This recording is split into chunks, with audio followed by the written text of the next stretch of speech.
আপনারা দেখছেন পজিটিভ বার্তা platform. Think positive, be positive. নমস্কার, পজিটিভ বার্তার পর্দায় আপনাদের সকলকে স্বাগত। প্রতিদিনের মতো আমরা চলে এসেছি আপনাদের সামনে কিছু ইতিবাচক বার্তা পৌঁছতে, কিছু সচেতন বার্তা পৌঁছতে। আজকে আমাদের এই অনুষ্ঠানের যে মূল টপিক তা হলো বিশ্ব জনসংখ্যা দিবস। এবং আপনাদের বলি, মানুষ কিন্তু আমাদের দেশের একটি শক্তি, একটি সম্পদ বলতে পারে, কিন্তু সেই জনসংখ্যা বৃদ্ধি যদি আমাদের দেশের জন্য শিক্ষিত এবং দক্ষ এবং সুস্থ সবল না হয়, তা কিন্তু একটু চ্যালেঞ্জের মুখোমুখি হতে হয় আমাদের। তো সেই বিষয়ে আমরা কিছু গুরুত্বপূর্ণ আলোচনা করব। আপনারা আমাদের সঙ্গে থাকুন, পাশে থাকুন। আজকে আমাদের মাঝে যে বিশিষ্ট ব্যক্তি উপস্থিত রয়েছেন উনি হলেন ডক্টর আশিস কুমার বৈদ্য, একজন লেখক, গবেষক এবং শিক্ষাবিদ। আজকে স্যারের সাথে আমরা কিছু আলোচনা করব। আপনারা আমাদের পাশে থাকুন। নমস্কার স্যার। নমস্কার সকলকে। পজিটিভ বার্তায় আপনাকে অনেক অনেক স্বাগত এবং আন্তরিক শুভেচ্ছা জানাই। প্রথমে যেটা জানতে চাইবো, কেমন লাগছে পজিটিভ বার্তাতে এসে? প্রথমে আমি এভাবে শুরু করতে চাই, পজিটিভ বার্তা অবশ্যই পজিটিভ, ইতিবাচক একটা দৃষ্টিভঙ্গি সম্পন্ন একটি ইতিমধ্যেই খ্যাতনামা প্রতিষ্ঠান হিসেবে ত্রিপুরার বুকে স্থান করে নিয়েছে। বিশেষ করে ইলেকট্রনিক মিডিয়ার জগতে নামটি সামনে চলে এসছে। তো এই পজিটিভ বার্তার যারা আমাকে আজকের এই অনুষ্ঠানে বা আমাদের ডিসকাশানে কিংবা আমরা বলবো সাক্ষাৎকার, এখানে যে আমাকে ডাকা হয়েছে, এই জন্য আমি পজিটিভ বার্তা কর্তৃপক্ষের প্রতি বিশেষ করে তোমার মাধ্যমে আমি আমার আন্তরিক ধন্যবাদ, কৃতজ্ঞতা জ্ঞাপন করছি। পদ্মার ওপারে যারা রয়েছেন পজিটিভ বার্তার অনুরাগী, তাদের প্রত্যেকের প্রতি আমার সশ্রদ্ধ নমস্কার রইল এবং আপনারা শেষ পর্যন্ত আমাদের কথাগুলো একটু অনুগ্রহ করে শুনবেন, এইটুকু বলে আপনাদের আবারও ধন্যবাদ জানিয়ে আমি মূল প্রসঙ্গে চলে যাচ্ছি। আমাকে প্রশ্ন করা হয়েছিল আমি কেমন আছি। আমি অত্যন্ত ভালোই আছি। বয়স অনুসারে বয়সটা তো 72 চলছে, তো সেই হিসেবে যা যা থাকার কথা সেগুলো আছে, কিন্তু তার মধ্যেও প্রায় প্রতিদিন বা 2-3 দিন অন্তর অন্তর নানা প্রতিষ্ঠানের সঙ্গে নানা অনুষ্ঠানে যুক্ত থাকছি। এটা ভালো লাগার দিক। সেভাবে আমি অক্সিজেন বাড়তি পাচ্ছি প্রতিদিন। আজকেও একটু বাড়তি অক্সিজেন পেয়ে গেলাম, যেটা আমার লংজিভিটির পক্ষে, আয়ুষ্কালের পক্ষে এটা একটা ইতিবাচক ভূমিকা রাখবে। সুতরাং আমি সার্বিকভাবে বলি ভালো আছি। ধন্যবাদ স্যার। এবারে আমরা মূল টপিকে চলে যাচ্ছি যে বিশ্ব জনসংখ্যা দিবস কেন পালন করা হয়?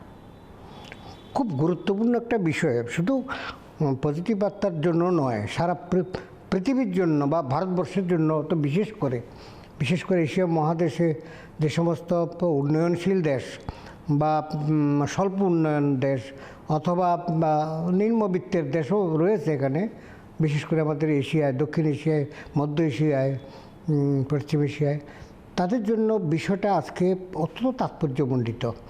আর এই বিষয়টা অনুধাবন করে এই রাষ্ট্রসংঘ, তার যে স্বাস্থ্য বিভাগ আছে, শিক্ষা বিভাগ আছে, সাংস্কৃতিক বিভাগ আছে, ইউনেস্কো, তারা এই বিশ্ব যে জনসংখ্যা দিবস তা নিয়ে একটা ব্যাপক সচেতনতামূলক দৃষ্টিভঙ্গি নিয়ে কাজ করছেন। যেমন তেমনি মানুষকে সংস্পৃক্ত করছেন নানা আলাপ আলোচনায়, পোস্টারে, ফেস্টুনে, মিছিলে, মিটিংয়ে, সভায়, নাটকে, পথনাটকে বিশেষ করে এটা দেওয়া হচ্ছে। তার প্রধান কারণ হচ্ছে এই, তুমি শুরুতেই কথাটা কিন্তু এটা উল্লেখ করে নিয়েছো খুব সুন্দরভাবে, সেটি হচ্ছে এই যে সারা পৃথিবীতে এটা একটা জ্বলন্ত সমস্যা।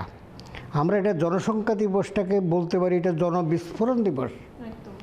জনবিস্ফোরণ, একটা জনসংখ্যা বৃদ্ধি না, শুধু এটা বিস্ফোরণের পর্যায়ে চলে গেছে, ব্রাস্ট হওয়ার পর্যায়ে আছে। আমরা জানি যে কোনো জিনিস ব্রাস্ট হয়ে গেলে তার মারণ ক্ষমতা, তার ক্ষতিকারক দিক অনেক ভয়ঙ্কর হয়ে ওঠে। তো আমাদের পৃথিবীর জন্য একটি জিনিস তুমি ভেবে দেখো, বা আমাদের যারা দর্শক রয়েছেন তারা জানেন, সুধী দর্শক তারা জানেন যে আমাদের যেমন মনে করেন ভারতবর্ষ, তার লিমিটেশন আছে, তার ভৌগোলিক আয়তনগত একটা লিমিটেশন আছে, তার মাটি বা বসবাসযোগ্য ভূমি আপনারা জানি পৃথিবীর 3/2 ভাগ জল 1 ভাগ স্থল।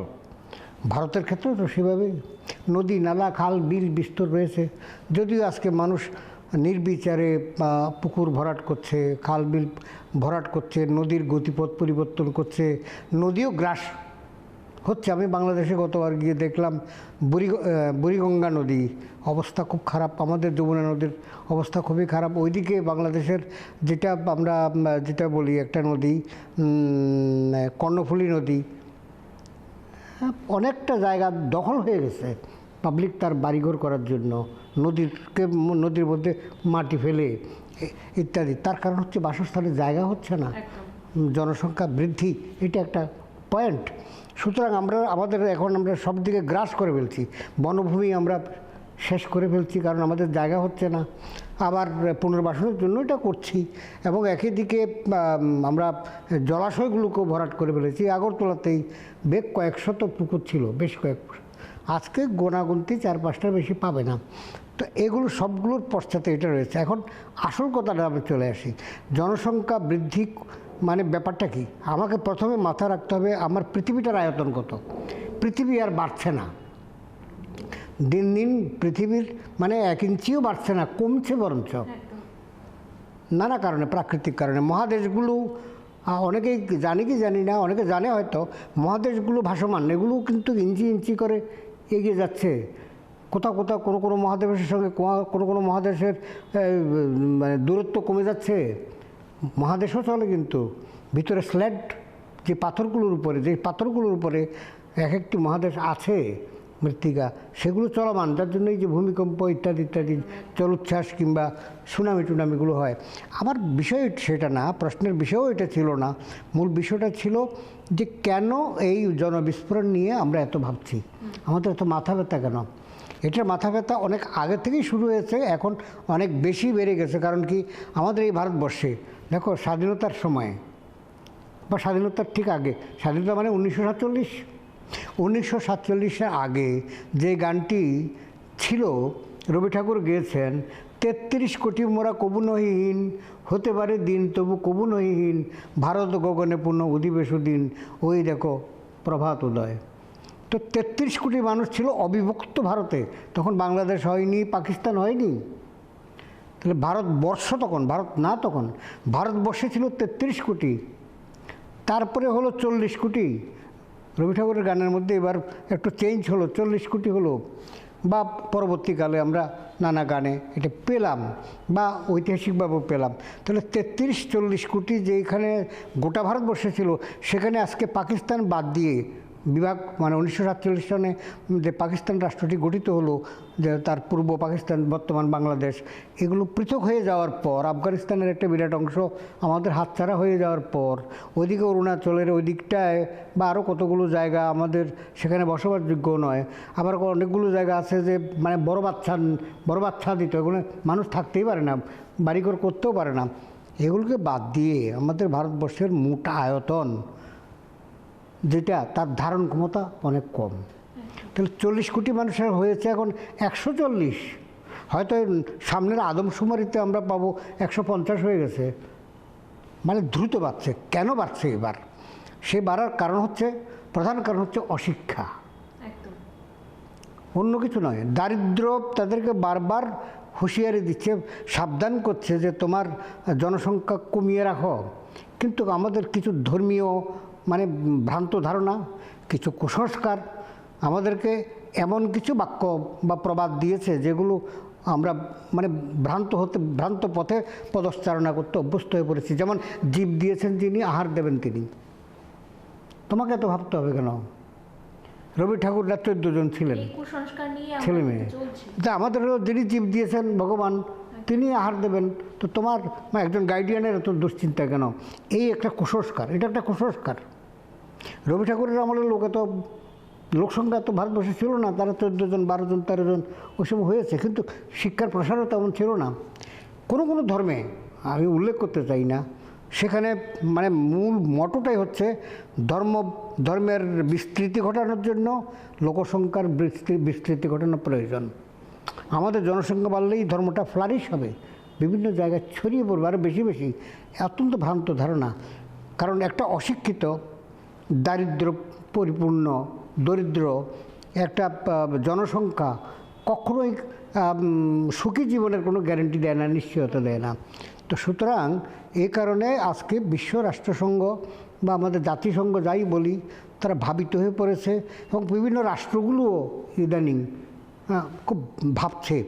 এখানে একটা পিকচার মানে মানে আমরা দেখতে পাচ্ছি একটা বৈপরীত্যমুখী। আজকে অদ্ভুতভাবে জাপান কিন্তু লোকসংখ্যার সংকটে ভুগছে, তাদের কাজ করার লোক নেই। উন্নত প্রযুক্তি, স্বাস্থ্য ব্যবস্থা, উন্নত শিক্ষা ব্যবস্থার ফলে জনসংখ্যা তারা নিয়ন্ত্রণ করে ফেলেছে আগেই, 1 বা 2। ফলে বৃদ্ধের সংখ্যা বাড়ছে, মৃত্যুর সংখ্যা কমে যাচ্ছে, কারণ উন্নত চিকিৎসা, উন্নত প্রযুক্তি, উন্নত আবহাওয়া, সব মিলিয়ে জনসংখ্যা সেখানে মানে বাড়ছে না, কমছে দিন দিন, তাদের একটা সংকট। কিন্তু আমাদের দেশেও, এশিয়া মহাদেশ বিশেষ করে ইউরোপেরও কোনো কোনো দেশে এই সমস্যা দেখা দিয়েছে যে এখন যারা অভিবাসী বিভিন্ন দেশ থেকে এসছে তাদেরকে তাড়াও বা তাদেরকে সরিয়ে দাও, আমাদের নিজেদের ছেলেদের জায়গা হচ্ছে না।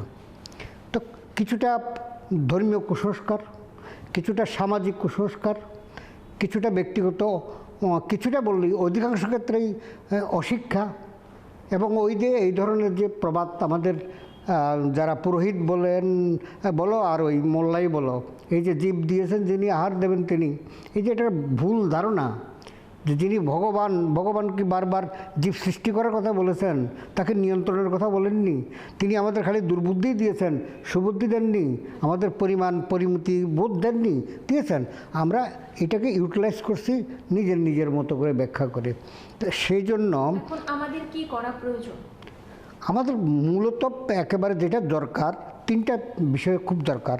একটি হচ্ছে রাষ্ট্রীয় ক্ষেত্রে করা উদ্যোগ, যেটা চীন নিয়েছে, 2 সন্তানের নীতি, 2 এর বেশি নয় হলে বা ট্যাক্স বা তার কোনো না কোনো ইনক্রিমেন্ট বন্ধ, তার অনেকগুলো সুযোগ বন্ধ, ভাতা বন্ধ, নানা দিক বাধ্য হবে, তাকে বাধ্য করা।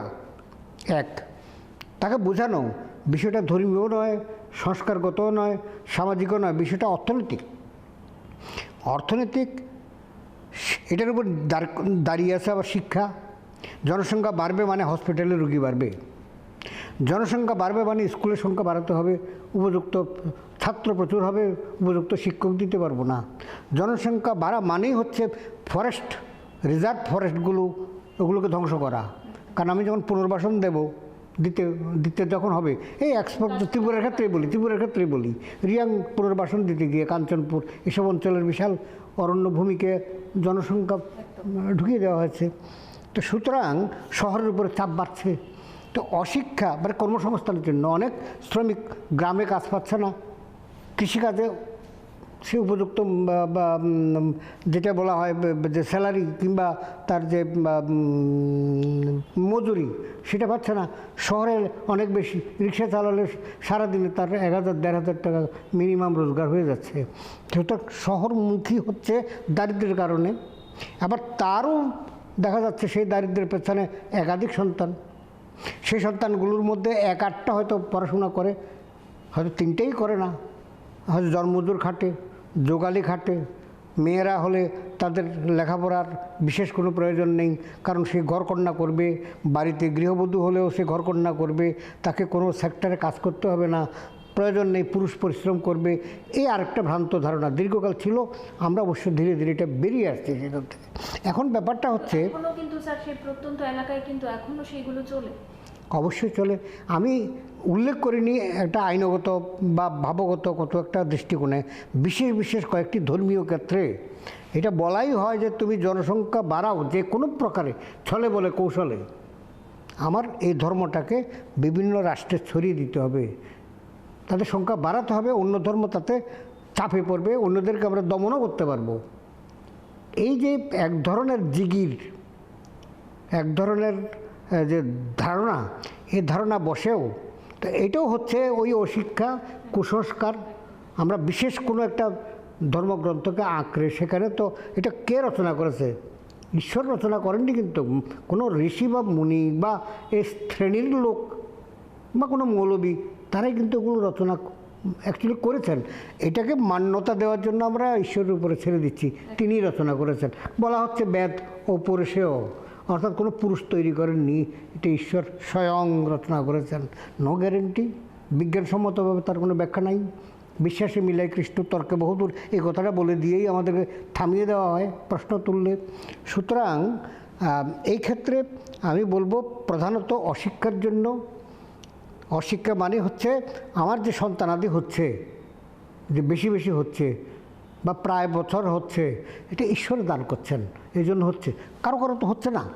অমুক বাড়িতে তো একটি সন্তানও নেই, অমুক পরিবারের তো স্বামী স্ত্রী বহু চেষ্টা করছে, মানত করছে, পুজো বালি দিচ্ছে, সন্তান হচ্ছে না। তাহলে কি বোঝা গেল? ঈশ্বর তাকে করুণা করছে না, আমাকে করুণা করছে। এই যে একটা ভুল ধারণা। অন্যদের হচ্ছে না মানে ঈশ্বর তাকে দিচ্ছেন না, আমার হচ্ছে মানে ঈশ্বর দিচ্ছেন।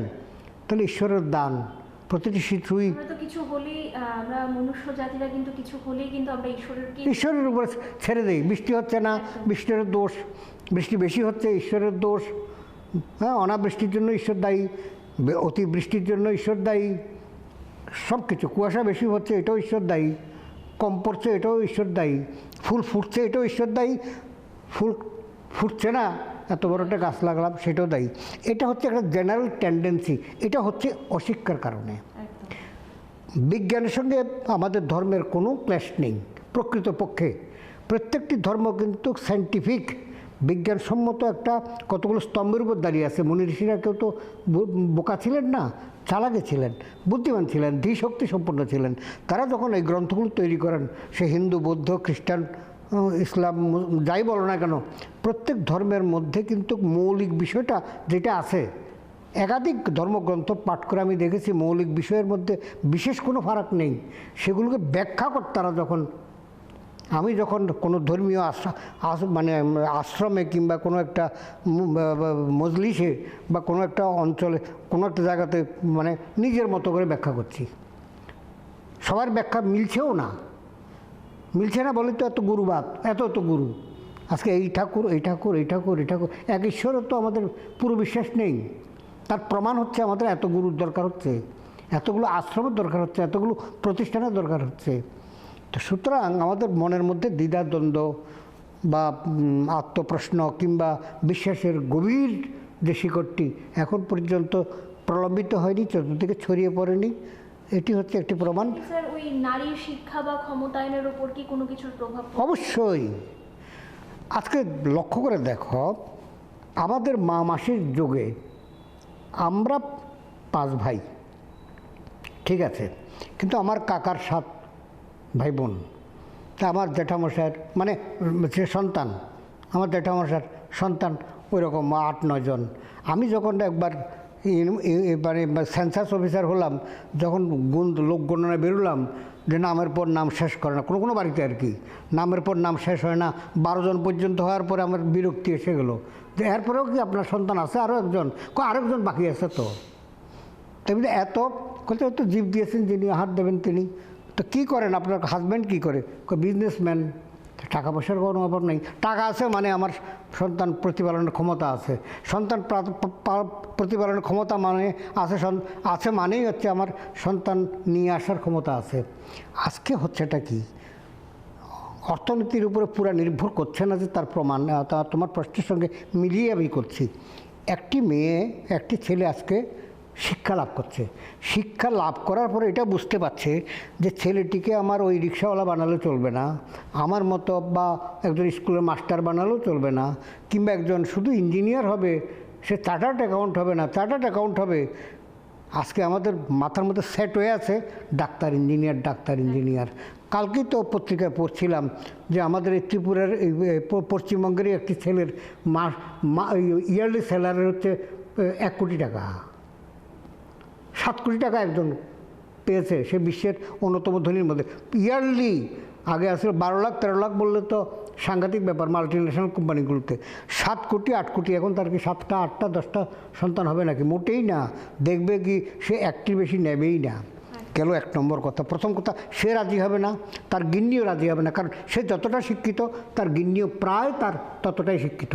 সে অশিক্ষিত মেয়ে আনেনি, তার মানে একটা শিক্ষিত মেয়ে তৈরি হচ্ছে বলেই সে শিক্ষিত মেয়েটাকে পেয়েছে।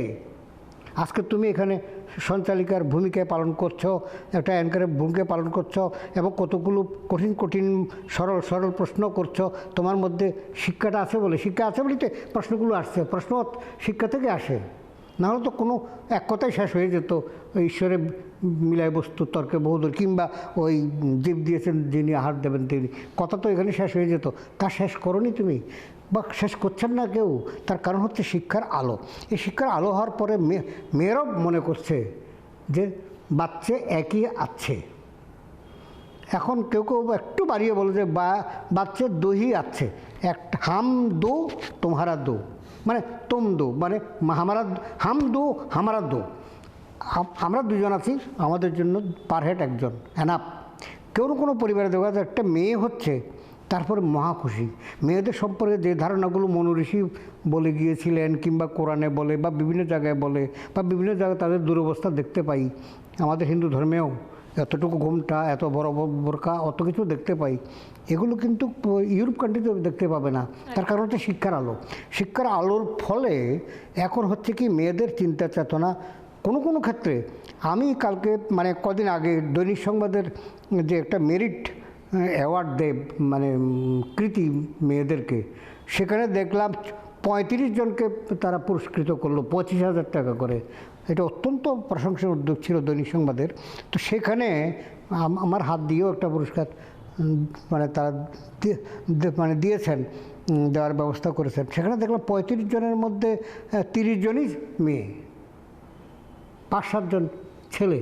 তার মানে কি, মেধাবী বলেই দেওয়া, প্রত্যেকের নাম্বার মানে 90%, 92%, 93%। কারো বাবা রিক্সা চালায়, কারো বাবা সবজি, কারো মা সবজি বিক্রি করে, বাবা মানে পারে না, অসুস্থ। তাহলে মেয়েদের অশিক্ষিত সমাজের মধ্যে একটা অংশের মধ্যে এই ভাবটা চলে এসছে যে আমার মেয়ে হয়েছে, সেও একদিন দ্রৌপদী মুর্মু হতে পারে, সেও একদিন ইন্দিরা গান্ধী হতে পারে, সেও একদিন কিংবা ওই সুচেতা কৃপালিনী হতে পারে, সেও একদিন সরোজিনী নাইডু হতে পারে, সেও একদিন আরও কেউ একটা আরও বিশিষ্ট কেউ হতে পারে, সেও চাওলা হতে পারে, মিসেস চাওলা হতে পারে, যে মহাকাশ ভ্রমণ করেছে। তো এইভাবে মেয়েরা আজকে তো সর্বক্ষেত্রে এগুচ্ছে। এটা শিক্ষিত সমাজ যেমন দেখছে, কম শিক্ষিত, অর্ধশিক্ষিত কিংবা অশিক্ষিত সমাজও দেখছে যে এই মেয়েটি আজকে আমাকে স্যালুট করতে হচ্ছে, মেয়েটি DM, AIS, IAS, DMK salute করছে। এত লম্বা, এত গাট্টা গোট্টা একটা মানে অফিসার, পুলিশ অফিসার, তাকে স্যালুট করতে হচ্ছে ছোট্টখাট্টো এত একটা মেয়েকে। সে IAS অফিসার, সে পরিচালনা করছে গোটা ডিস্ট্রিক্ট, সে পরিচালনা করছে গোটা রাজ্য। কেন্দ্রীয় সরকার, কেন্দ্রীয় মন্ত্রিসভা তো আমাদের মেয়েরা রয়েছে। হ্যাঁ, তোমার স্মৃতি ইরানি সহ অনেকে আছেন যারা আমাদের প্রতিভা ভূমিকা ছিলেন কিছু না কেন্দ্রীয় মন্ত্রী। সুতরাং এখন ওই রকম চেহারা, আকৃতি, মেয়ে না ছেলে, এই বিষয়গুলোর থেকে আমরা অনেক উপরে উঠতে পেরেছি। সম্পূর্ণ না, সম্পূর্ণ না। তাহলে শিক্ষার জন্য, আজকে শিক্ষার জন্য তুমি এইগুলো ভাবতে পারছ, জিজ্ঞেস করতে পারছ, প্রশ্ন করতে পারছ আমাকে। একটা সময়, আজ থেকে 50 বছর আগে তো একটা মেয়ে এটা পারেনি। হ্যাঁ, একটা সময় পেরেছিল, অপলা ঘোষা, বিশ্বভারত, তোমার গিয়ে লোপামুদ্রা, এটা বৈদিক যুগের কয়েকজন নারী, কিন্তু সীমিত। তারপরে তুমি দেখো না, মহাভারতের রামায়ণের শেষ, এটা হচ্ছে বৈদিক যুগের শেষ ভাগের লেখা। দ্রৌপদীর অবস্থাটা কি, তাকে জুয়া খেলার বাজি রাখা হচ্ছে। তারপর তো তার মানে তাকে কি বলবো, তার বস্ত্রহরণের ব্যাপারটা এসছে। সীতাকে বনবাস দিয়েছে, পুরুষ সমাজ দিয়েছে, রামচন্দ্র হোক আর যাই হোক, যত বড়ই হোক, বনবাস কিন্তু সীতাকে দেওয়া হয়েছে। সীতার পাতাল প্রবেশও হয়েছে, তাকে অগ্নি পরীক্ষার জন্য আগুনে ঠেলেও দেওয়া হয়েছে। সতী হলে বাঁচবে, সতী না হলে পুড়বে, ব্যাপারটা এরকম হয়েছে। এই বিষয়টাকে এখন কেউ মানবে? কোনো মেয়ে মানবে? কোনো স্বামীর আদেশ যদি হয়েও থাকে, বিকৃত মস্তিষ্ক কেউ যদি এরকম আদেশ করে, যাও তুমি তোমার সতীত্ব পরীক্ষা করো, দেওয়ার জন্য আগুনে হাত দাও, তুমি দেবে? কিছুতে না। আমি সতী বা অসতী এই প্রশ্নের এটা উঠেই কেন? এটা আমার প্রতি অসম্মান। আর আমি আগুনে হাত দেবো না তো, তুমি বললেও আমি দেবো না, মেরে ফেললেও দেবো না। একদম। তুমি দিয়ে দেখো আগে, তুমি সৎ কিনা, তুমি নিজে সৎ কিনা আগে তুমি একটা হাত দাও। আমি তো মনে করছি তুমি সৎ না, সন্দেহ হচ্ছে আমার, দাও তো হাত, রাজি হবে না। ব্যাপারটা এখন এইরকম মেয়েরা এরকম প্রশ্ন করার জন্য তৈরি হয়ে গেছে, তাদের মনন চিন্তন মেধাতে এটা আসে। তাহলে এবার যেটা বলছিলাম, কল্পনা চাওলার কথাই বলছিলাম, মহাকাশে 9 মাস যাবৎ, এটা একটি মানে একটা পুরুষও ছিল যদিও, কিন্তু অনেকেই আমরা এখানে বসে বুক ধুক ধুক করেছে, বেঁচে ফিরবে তো। কিন্তু সে এসে তো সাক্ষাৎকারই দিয়েছে যে আমারও একটুকু ভয় হয়নি, মরলেও তো দেশের জন্যই মরলাম, একদম। পৃথিবীর জন্যে মরলাম, মানব সভ্যতার জন্যই মরলাম, আবিষ্কারের জন্যই তো মরলাম, আমি শহীদ হব। তো আমার মনে হয়নি যে আমি মরে যাচ্ছি, মরে যাব, মরে যেতে পারি। তো এই যে মেয়েদের মধ্যে যে শিক্ষার কথা জিজ্ঞাসা বলছে, যে মেয়েদের জন্য, মেয়েদের মধ্যে শিক্ষার প্রসার। আজকে ত্রিপুরাতে 26টারও বেশি, আরও একটু বেশি কলেজ আছে, বেসরকারি কলেজ যদি ধরি, প্রতি বছর কয়েক হাজার মেয়ে বেরোচ্ছে ইউনিভার্সিটি থেকে, স্কুল থেকে, কলেজ থেকে। স্কুল পর্যন্ত কেউ থাকছে না এখন, কলেজ থেকে মিনিমাম গ্র্যাজুয়েট হতে হবে, প্রতিটি মেয়ের মাথায় ঢুকে গেছে, এটা আমার ধারণা। আমি স্কুলে চাকরি করেছি, কলেজে চাকরি করেছি, আমি ইউনিভার্সিটিতে চাকরি করেছি, মানে as a teacher, as a professor, 2 রকমের অভিজ্ঞতা আমি দেখেছি। মেয়েদের মুখের মধ্যে একটা আলাদা জুতি তৈরি হয়েছে। আমরা ওই 20 বছর আগে বা ছোটোবেলায় যে মেয়েদেরকে দেখেছিলাম একটি ফ্রক পরে, নোংরা ফ্রক পরে ক্ষেতের আলে ছুটছে ওই তোমার গিয়ে কাশফুল খুঁজবার জন্য, বাঁশফুল খুঁজবার জন্য, তোমার গিয়ে ওই শাপলা ফুল খুঁজবার জন্য জলে ঝাঁপাচ্ছে, সেই মেয়েদেরকে এখন দেখতে পাবে না, নিশ্চয়ই না। তারা ওই ক্ষেতের আলে আলে একটা ফ্রক নিয়ে ছুটবে না, একটা ঘুড়ি উড়ে পড়ছে এটাকে ধরবার জন্য, নেই। গ্রামে গঞ্জে থাকতে পারে, কিন্তু সংখ্যা কমে আসছে, যে আমার প্রয়োজন নেই। এরা বুঝতে পারছে যে এই সময়টা আমি একটু পড়ে ফেলি, আমার ক্লাসের পড়াটা আমি শেষ করে ফেলি, আমি কি খেতে খামারে ছুটবো। তো এইভাবে শিক্ষা মেয়েদের মধ্যে হওয়ার ফলে হচ্ছেটা কি? লেনিন বলেছেন একটি শিক্ষিত মেয়ে একটি জাতি গঠন করে। স্বামী বিবেকানন্দও বলেছেন কথাটা, হ্যাঁ, না জাগিলে ভারত ললনা, এ ভারত বুঝি জাগে না। তিনি এটাও বলেছেন যে একটা পাখির যেমন 2টি ডানা থাকে, ঠিক তেমনি একটি জাতিরও কিন্তু 2টা ডানা থাকে। একটা ডানা হচ্ছে পুরুষ, একটা হচ্ছে মহিলা। একটা ডানা কেটে ফেললে মহিলাটাকে অবশ করার জন্যেই অতীতে হাজার হাজার বছর ধরে আমরা ইংরেজ আমলে, ইংরেজদের অধীনে, 700 বছর মুসলিমদের অধীনে, মোগল শাসকদের অধীনে ওই রকম ছিলাম। কারণ আমরা ঘুমটা পরে থাকতাম, কিংবা পড়াশোনা আমরা করতাম না।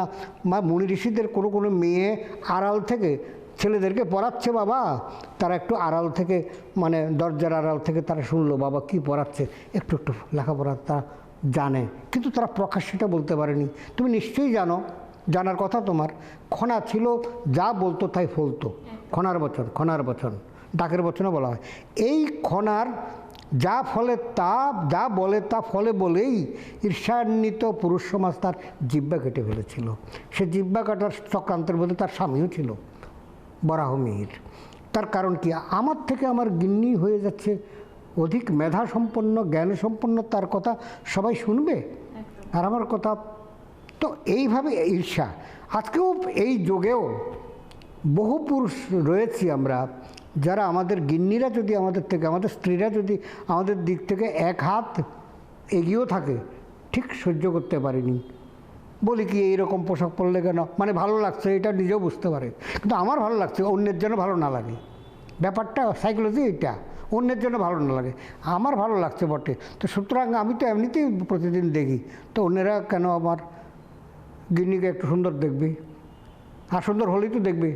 এই মহা সমস্যা, মানে এগুলো মনস্তাত্ত্বিক বিষয় রয়েছে। হাউবার মেয়েরা কিন্তু পুরুষদের এখন হাতের ক্রীড়নক বা পুতুল হিসেবে নেই, হ্যাঁ, এবং তারা শিক্ষিত। লেনিনের কথা বলছিলাম, লেনিন বলেছেন তারা যেই হাতে দোলনা দুলায় সে হাতেই তারা বিশ্ব জয় করে, সেভাবে তারা সংসার আগলায়, সেভাবেই তারা।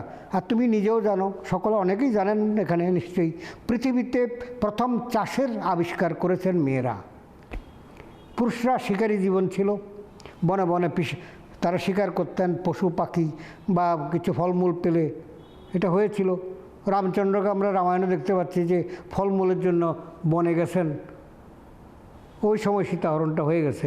তো যাই হোক, অর্থাৎ ফলমূল সংগ্রহ করা এটা ছিল তখনকার বহু বছর যাবত একটা প্রথা। আদিমকালের কথা যদি ধরি, ফলমূল সংগ্রহ করতো, কিন্তু মেয়েরা বসে থাকতো, স্বামী কখন কোনো একটা পাখি কিংবা কোনো একটা পশু নিয়ে আসে, ছেলেবেলারা তো কান্নাকাটি করছে, খাবে খাবে, কিন্তু হয় না। তারপর তারাই দেখলো একটা বীজ, ফলের বীজ তারা আঙ্গিনার মধ্যে এক জায়গাতে ফেলে রাখলো, কদিন পরে দেখলো গাছ হচ্ছে, তাগুলোকে একটু মাটি টাটি দিয়ে জল হাওয়া দিয়ে তারা একটু দেখলো যে কদিন পরে গাছটা বড় হলো, তাতে ফল হলো, বাড়ির মধ্যেই ফল। তখনই বললো, আরে আমরা যা খাই সব তো বাড়ির মধ্যেই আশেপাশে। কারণ তখন তো মানুষের সংখ্যা ছিল আরও কম। আমরা স্বাধীনতার সময় বলছি 33 কোটি 40 কোটি, আর তার মানে কি ওই যে তোমার গিয়ে মানে শিকারী জীবন যখন ছিল তখনকার লোক সংখ্যা সারা পৃথিবীতে হয়তো 5 কোটি 6 কোটি, বিশাল জঙ্গল, বিশাল ব্যাপার। তো তারা তাদের এক একজনের বাড়ি মানে কি, কোনো সীমা নাই, কোনো দেওয়াল নাই, কোনো বেড়া নাই। আমার এলাকা হচ্ছে ওই গাছটা, ওইদিকে ওই গাছটা, ওইদিকে ওই গাছটা, ওইদিকে ওই গাছটা, তার মানে হয়তো 50 কানি বলবো বা 40 বিঘা বলবো, এরকম জায়গা নিয়ে ছিল। সব জায়গা তাদের কাজেও লাগতো না, মেয়েরা এই ফল ফুল তার বীজ লাগালো, গাছ টাছ হলো। অর্থাৎ পুরুষদের যে কৃষিকাজটা শেখালো মেয়েরা। আজকের কজন পুরুষ বিষয়টা চিন্তা করে, কজন ভাবে যে আমাদের আজকে যে ধান হয়, পাট হয়, ইক্ষু হয়, চাষ হয়, মানে পাট হয়, এইসব হয়, এগুলো তো একসময় আমরা পারতাম না। আমাদের মেয়েরা মানে আমাদের গিন্নিরা বা আমাদের গৃহিণীরা বা নারী জাতি এটা আমাদেরকে শিখিয়েছে। সুতরাং আমরা নজরুল ইসলামের গানের মধ্যেও পাই, বিশ্বে যা কিছু সৃষ্টি, যা কিছু সুন্দর, অর্ধেক তার করিয়াছে নারী, অর্ধেক তার নর। অর্ধেক পুরুষরা করেছে, অর্ধেক। গাড়ির 2টা চাকা মিনিমাম লাগে, এটা বাইক চালাতে গেলে 2টা চাকা লাগে, এক চাকাতে কোনো গাড়ি হয় না। সুতরাং সাইকেলেরও 2টা চাকা আছে, মোটর সাইকেলেরও 2টা চাকা আছে, 2টা চাকা মিনিমাম লাগবে। গরু গাড়িরও তাই, একটা চাকা না থাকলে, কর্ণের রথের একটি চাকা ডুবে গিয়েছিল, মহাভারতে দেখেছি। ডুবে যাওয়ার ফলে কর্ণ রথ থেকে নামতে হয়েছে এবং ওই সময়ে তাকে হত্যা করা হয়েছে। তার কারণও ছিল, তিনিও ওই রকম নিরস্ত্র অবস্থায় অভিমন্যুবধ করেছিলেন। সুতরাং সেটি একটা জাস্টিফিকেশন দেখানো হয়েছে মহাভারতে। হাউবার রথ একটি ডুবে গেলে আরেকটি রথ, মানে রথটা চলে না, এটা হলো বৈজ্ঞানিক ব্যাখ্যা। এইভাবে এই বর্তমান যুগে আমাদের যুব সমাজের জন্য কি বার্তা রয়েছে? যুব সমাজ তো আমাদের মানব সমাজেরই অংশ। মানব সমাজের মধ্যে আমাদের 3টা অংশ আছে। একটা হলো যুবক সমাজ, তার আগে তারা ছাত্র ছিল, হয়তো ছাত্র সমাজকেও যদি ভাগ করি 4 ভাগ করতে হয়। তারপর যুব সমাজ, সব যুবক পড়াশোনা করে না, সুতরাং ছাত্র সমাজ কথাটা আর বাদ দিলাম। যুব সমাজ, তারপরে হচ্ছে কি এবার মধ্যবিত্ত, মধ্যবয়স্ক, মধ্যবয়সী নারী পুরুষ সমাজ, তারপর বৃদ্ধ বৃদ্ধা সমাজ। প্রত্যেকের কিন্তু সমাজে কাজ আছে, ভিন্ন ভিন্ন ধরনের কাজ আছে। যুব সমাজ তরুণ, তাদের ব্লাড হচ্ছে তাজা, তরতাজা, এবং তাদের গ্লেজ শরীরে না, শুধু মনের মধ্যেও আছে। তাই মিলিটারি তো পুরুষ বৃদ্ধ হয় না, শিশু হয় না, প্রবীণ হয় না। আজকে দেশ রক্ষা করছে যুবক, জওয়ান, হাল চাষ করছে জওয়ান, তারপরে বিভিন্ন প্লেন চালাচ্ছে জওয়ান, নির্দিষ্ট সময়ের পরে রিটায়ারমেন্ট, তার মানে জওয়ানরাই করবে, মানে যুবকরাই স্কুলে মাস্টারি করছে, কলেজে প্রফেসরি করছে, ডাক্তারি করছে, ইঞ্জিনিয়ারিংয়ের কাজ করছে, কিংবা যার যার ক্ষেত্র, তারাই কিন্তু মানে দেশের মূল ভবিষ্যৎ। এরা নাই মানে কি সমাজ নাই। জাপানের কথা বলছিলাম, যুব সমাজ কমে গেছে। আজকে বিভিন্ন দেশ থেকে তারা নিয়ে যাচ্ছে যে আসো আমাদের দেশে ইঞ্জিনিয়ারের পদটা অতটা খালি, এখানে জয়েন করো। যাচ্ছেও বটে, বাংলাদেশ থেকে, পাকিস্তান থেকে, ভারত থেকে প্রচুর যুবক আছে, অন্যান্য দেশ থেকেও আছে। এই সমস্ত দেশগুলোতে অস্ট্রেলিয়া, জাপান, কিংবা আরও কতগুলো দেশ আছে এরকম, যে দেশগুলোতে জনসংখ্যা কম। তাহলে যুব সমাজের উপরে নির্ভর করছে আমাদের এই দেশটা, শুধু গোটা বিশ্ব। বৃদ্ধরা প্রবীণরা তারা কি করে, ঘর আগলে রাখে, তারা পরামর্শ দেয়, তারা দেখভাল করে। তারাও যুবক ছিল একদিন, তারাও একদিন তরুণ ছিল। তুমিও একদিন বৃদ্ধ হবে, বৃদ্ধা হবে, হবেই, এটা প্রকৃতির নিয়মে। আমিও একদিন তরুণ ছিলাম, ছুটিয়ে সারা দেশ ঘুরেছি। তো সেই যাক, এখনও ভারত বাংলা বিভিন্ন জায়গাতে ছুটে বেড়াই। একটা সময়ে মানে আসলে মনটাকে যদি তুমি তরতাজা রাখো, তাহলে অনেক দিন তোমার মনের মধ্যে যুবক বা যুবতী ভাবটা থাকবে। আর না রাখতে পারলে অল্প বয়সের যুবকরাও অনেকে বাড়িতে বসে বসে ঝিমায়। তবুও তরুণ সমাজ হচ্ছে যে কোনো দেশের সম্পদ। সেই তরুণ সমাজের কাছে যে বার্তার কথা বলছো, তারাই পারে আমাদের এই যে বিভিন্ন সমস্যার থেকে দেশ রক্ষা যেমন তারা করে, ঠিক তেমনি আমাদের গৃহ রক্ষা তারাই করে, গৃহরক্ষী তারাই। হোমগার্ড একটা সংখ্যা আছে, জানো, এই নামে একটা এমপ্লয়িও আছে, হোমগার্ড, গৃহরক্ষী বাহিনী, গৃহকে রক্ষা করে। আজকে বিভিন্ন দোকানে দেখবে, বিভিন্ন প্রতিষ্ঠানে দেখবে যে নারী পুরুষ উভয়ই গার্ডের কাজ করছে। অর্থাৎ সর্বত্রই গার্ড দিয়ে রাখছে যে তরুণ সমাজ। সেখানে বৃদ্ধদের সংখ্যা কচিত কখনো দেখা যায়, কিন্তু সংখ্যা খুব কম। তো এখন তারা আমাদেরকে নানাভাবে পারে। এক নম্বর, তারা বৃদ্ধ যারা যেহেতু তরুণ, তারা অবশ্যই তাদের বিয়ে হয়েছে বা হবে। নারী যদি বলি সে তরুণী, তাকেও তরুণ সমাজের মধ্যে ফেলছি, সেও তার বিয়ে হয়েছে অথবা হবে। সুতরাং সে যদি মনে করে যে আমার সন্তানকে সেই ইয়ের মতো না, সে কী বলবো, অন্নদামঙ্গলের সেই যে দুর্গার কাছে, দেবীর কাছে যে প্রার্থনা করেছিল যে আমার সন্তান যেন থাকে দুধে ভাতে, এই কথাটা বললে এখন হবে না। শুধু দুধ ভাত দিয়ে সন্তানকে বড় করলাম, বড় হলো, দুধ ভাত খেয়ে তাগড়া হলো, আর খেতে গিয়ে গেল মাঝিগিরি করলো ও তার বাবার মতো। সেই দিন তো চলে গেছে। সুতরাং এখন প্রত্যেকটি সন্তান, মুদ্রা কথা হচ্ছে তরুণ সমাজেরই অংশ হচ্ছে পিতামাতা। এখনকার আধুনিক যে পিতামাতারা, তারা হয়েছে অথবা হবে, তারা যদি তাদের সন্তানকে, মেয়ে একটি যদিও হয়, তাকে যদি ফ্লারিশ করে, তাকে যদি সেভাবে সুশিক্ষা দেয়, তাহলে সেও একদিন মুখ উজ্জ্বল করবে, করার যথেষ্ট সম্ভাবনা। আমি উদাহরণ একটা দেখেছি, 35 জনের মধ্যে হয়তো কুসংস্কারগুলো থেকে এখান থেকেও মুক্ত আমাদের করতে পারে, মানে সমাজকে আমাদের করতে পারে। তরুণ সমাজ পথনাটিকার মাধ্যমে করতে পারে, মানে সমাজ সচেতনতা, তথ্যচিত্রের মাধ্যমে তারা করতে পারে, অভিনয়ের মাধ্যমে, লেখালেখির মধ্যে তারা করতে পারে। তারপর তারা নিজেরা আপনি আচরি ধর্ম জীবের শিখায়। চৈতন্য মহাপ্রভু বলেছেন যে তুমি নিজে আচরণ করো, তারপরে তুমি অন্যকে শেখাও। তারা নিজেরা যখন দেখবে যে নিজের ঘরে, এটা তো সুন্দর একটা গল্প আছে, আমি জানি না টাইম আমার কতক্ষণ আছে। আর হযরত মুহাম্মদের কাছে গিয়েছিলেন একজন তার সন্তানকে নিয়ে, যে আমার ছেলে খুব মিষ্টি খায়, খুব মিঠাই খায়। মিষ্টি বলতে তখন মিঠাই, গুড় টুড় জাতীয় হবে আর কি, খুব খায়। এখন উপদেশ দিন আপনি সে যেন আর এটা না খায়, এটা তার তো ক্ষতি হচ্ছে, কৃমি টিমি হচ্ছে, এসব বলছে 15 দিন পরে এসো। মোহাম্মদ বলেছেন 15 দিন পরে যেতে, এখন আর তর্ক করা চলে না। আচ্ছা ঠিক আছে, গেল। 15 দিন পরে যখন গেলেন বাচ্চাকে নিয়ে, হযরত মোহাম্মদ বললেন, তুমি, এটা আমি পেয়েছি আরেকটা জায়গাতে এই গল্প, তুমি, বাচ্চা মাকে বললেন, বাপু তুমি মিষ্টি খেও না। তখন এই যে বাচ্চাটির বাবা অবাক হয়ে জিজ্ঞেস করলেন, এই কথা তো 15 দিন আগেও বলা যেত, আমাকে আবার কষ্ট করে আসতে হলো, অনেক দূর থেকে এসেছিলাম, 15 দিন লাগলো আপনার এই কথাটা বলতে, হুজুর আপনি তো মানে মহামান্য। তিনি বললেন, দেখো বাপু, আমি নিজে মিষ্টি খাই, আমি কি করে তাকে উপদেশ দেই মিষ্টি খেও না?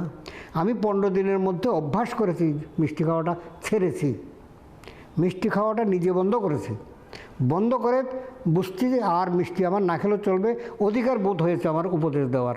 সেই অধিকার বোধে আজকে বলতে পারছি যে বাচ্চা তুমি মিষ্টি খেও না। তো এখন আমাদের অনেক শিক্ষকরা আছি, আমরা অনেক অধ্যাপকরাও আছি, আমরা অনেক সময় দেখা যাচ্ছে, অনেক সময় দেখা যায়, সব সময় নয়, নিজে আচরণ করি একরকম, ক্লাসে বক্তৃতা দিই আরেক রকম, স্পিচ দিচ্ছি আরেক রকম, বাড়িতে সঙ্গে সঙ্গে আমার চেহারা বদলে যাচ্ছে, আমার কার্যকলাপ বদলে যাচ্ছে। তরুণ সমাজ তারা যেখানেই যাক, তারা যদি নীতিবোধ তারা বজায় রাখে, প্রথম কথা সন্তান সংখ্যাটাকে যদি নিয়ন্ত্রণ করার জন্য নিজেরা যেমন নিয়ন্ত্রণ করবে, অন্যদেরকে, বন্ধুবান্ধব আছে, বন্ধুবান্ধবের সঙ্গে তারা আড্ডায় বসে গল্প করে, আছে, লেখালেখির কথা বলেছিলাম, পথনাটিকার কথা বলেছিলাম, স্ট্রিট ড্রামা, নানা দিক থেকে অনেক স্কোপ তাদের কাছে আছে। তারা জাতিকে আজকে যার জন্য আমরা ভারতবর্ষেও মনে করি, আজকে আগরতলাতে মনে করো তুমি খুঁজলে এখন আর 12 জন 13 জন করে সন্তান পাবে না বাড়িগুলোতে। দেখবে যে ম্যাক্সিমাম আমার নিজের বন্ধুবান্ধব আছে, একটি ছেলে একটি মেয়ে, অথবা শুধু একটি মেয়ে, বলছে আমার মেয়েই যথেষ্ট। এবং সত্যি সত্যি দেখা যাচ্ছে আমাদের তথ্য সংস্কৃতি দপ্তরে ডেপুটি ডাইরেক্টর মানে হয়ে আছে একটা মহিলা, কদিন পরে না ডেপুটি ডাইরেক্টর, তিনি জয়েন্ট ডিরেক্টর হয়ে গেছেন, আর কদিন বাদে হয়তো ডিরেক্টর হবেন। আমাদের অনেক আইএস, চন্দ্রাণী যাকে বলা হচ্ছে আইএস, তার দফটে উত্তর ত্রিপুরা কেঁপেছে, সবাই ততস্থ। তো একজন ডিএম ছিলেন তিনি।